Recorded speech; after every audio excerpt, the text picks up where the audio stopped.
Hello and welcome to my on-message video focused today on email, the bane of our existence. How many of you, like me, spend a good part of your day wondering if you have a new email, checking your email, and then thinking about what you want to do with that email? We all need to get a handle on it in a much better way than we have before. This idea came to me because in the last few months in my healthcare management class and in my corporate communications class, I've been teaching people about time management, and as part of that, email has to be at the top of our list of time wasters. So today I want to talk to you about 3 things that I think will help you to manage your email better and to let you get a handle on your life. First, let's talk about time management in relation to email. When you go to your email, you should only do so a few times a day. Set aside time to look at your email and avoid focusing on it all of the time. The distraction of doing that prevents you from doing other productive things, and it actually prevents you from doing a good job of answering your email. What I like to tell people is check your email in the morning, check your email after lunch, check your email before you go home. And then if you do so at night, it's like watching TV. It's like entertainment for you.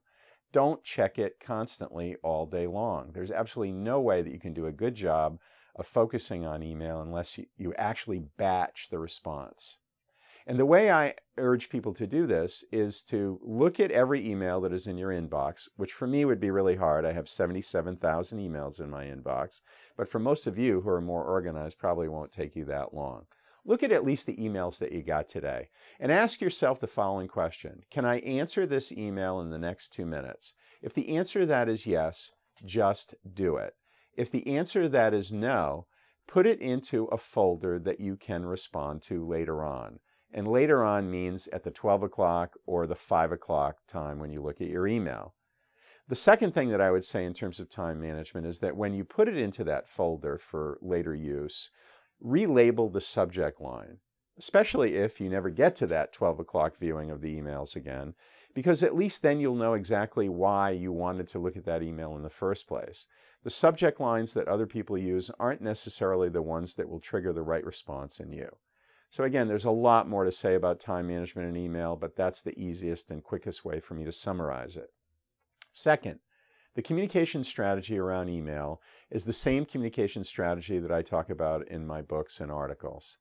The first question you have to ask yourself at the strategy level is, am I the right person to be sending the email? Did they send the email to the right person? So we try to think about audience and who you are and what your role is in this. The other thing that I like people to think about is this the right time to be sending the email? And the third thing to think about is it the right channel? Should you even be sending an email at all? Would a text message be a better way to get to the person? Do you think it would be better to pick up the phone and talk to the person? And a lot of the problem around communication strategy and emails is the result of you get something and you respond to it. And the more you respond to it and the quicker you respond to it, the faster you get a response. That sounds more like a text message to me when you start to get back and forth and you're in your 5th email with someone. So how do I know if email is the right channel or not? And I like to apply the same tests that I use for all communications as part of my overall communication strategy framework. And the way you think about it is this. What is the channel that my audience wants?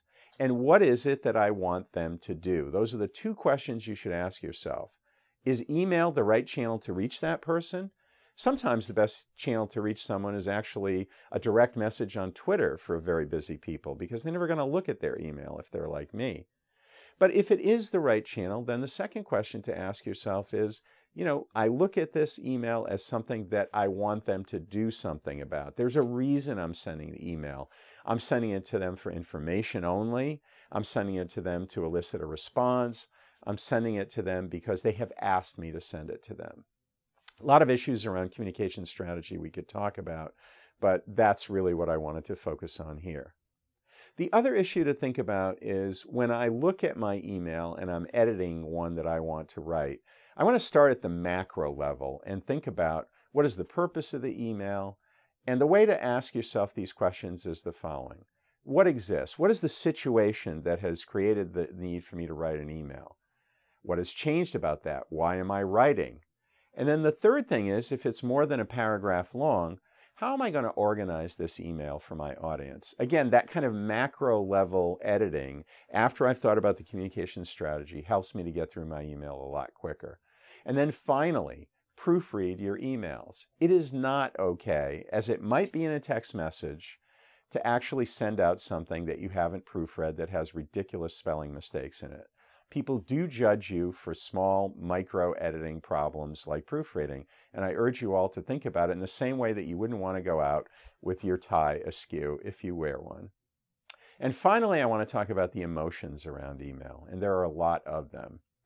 I know I can't tell you how many times I get an email from someone that absolutely inflames me, and I dash off a quick response to that email.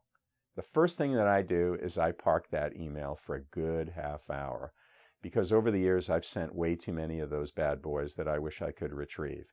Once you've hit the send button, there's no taking it back. So leave your emotions behind. If you've thought about the time management issues, the communication strategy issues, and the issues around emotion, you're going to be a lot more successful in terms of managing your email. Thanks very much.